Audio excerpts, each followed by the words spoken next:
Day 2 at AUSA 2017 with some of the latest defense technologies for land forces, such as active protection systems.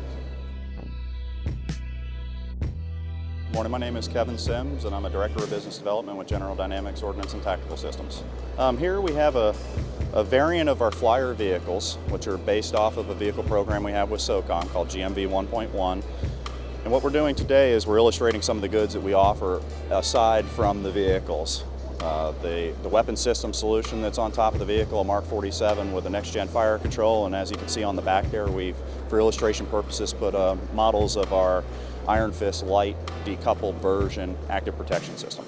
So the active protection system provides another level of survivability to platform systems, regardless of the platform system size, and it's indicative of threats potentially that are disabling or disruptive to the crew or the platforms themselves. It makes the platform more survivable to the crew and the vehicle itself. So what we have here is the Iron Fist Light, and you can see that it has multiple interceptors, 2 interceptors per pedal. In this particular variant, we've got a decoupled version where we've taken the sensor suite and we've put them into a 360 degrees around the vehicle. It's a hard kill intercept, so the threats that are incoming, RPGs, ATGMs, things like that, the system detects the incoming threats, launches an interceptor to intercept that threat at a safe distance from the crew and the vehicle.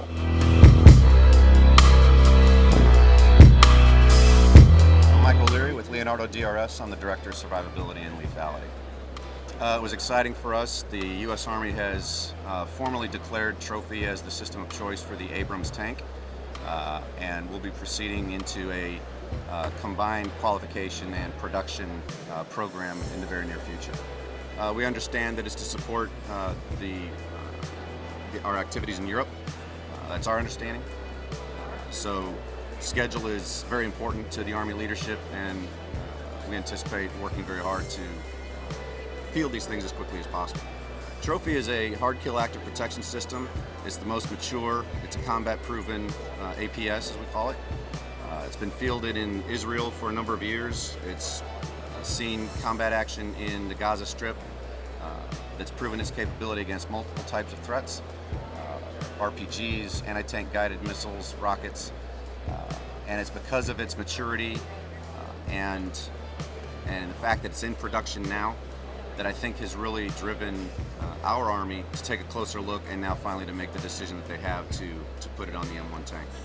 We've reached a point where you can't just keep adding passive armor to heavy combat vehicles. We have to find a different way to deal with the threats of the future, and this is probably the best way today to do that.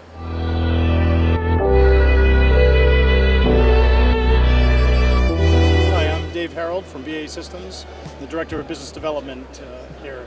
Well, what we'd like to talk to you a little bit about today is what we're doing in the field of precision guided munitions and guided weapons. You may have heard of products like APKWS that we do here, but we're also investing in quite a number of other opportunities, and in fact we're on contract for a number of opportunities in the precision guided weapons environment through the US government.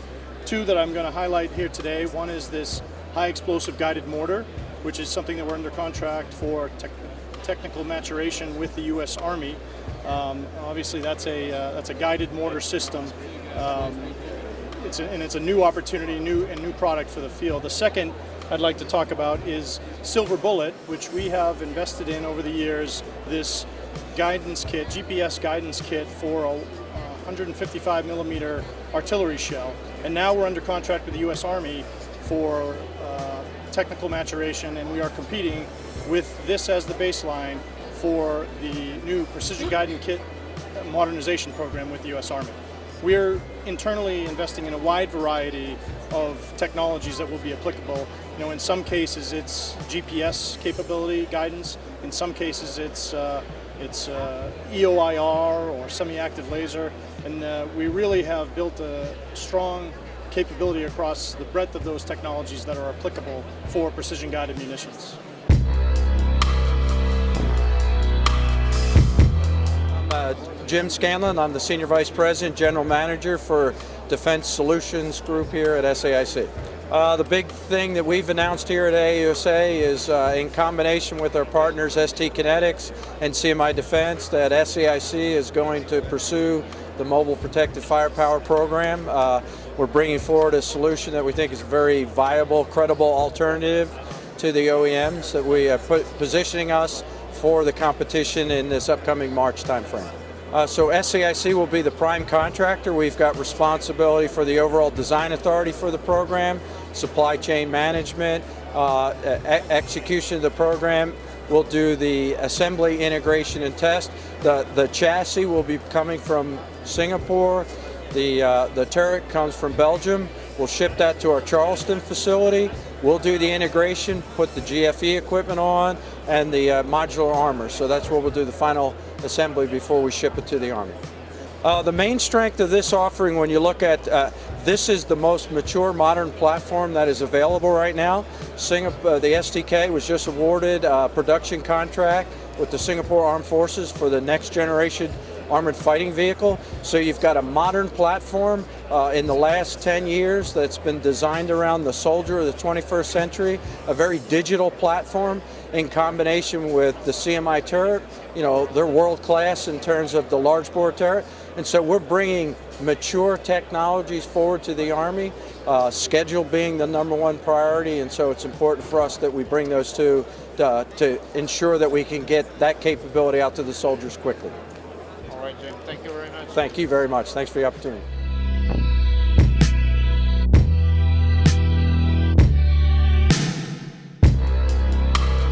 Good afternoon, Xavier. I'm Regis Luther, Vice President of Technology and Engineering for AM General. All right, Regis, and what do we have here? So what we have here is our version of the FMTV. The U.S. government has a competition ongoing for the FMTV. This is the A2 version. So what they would like is increased survivability, payload, and protection. And what we've done here in this vehicle is combine all three into the cost-effective vehicle you see behind you.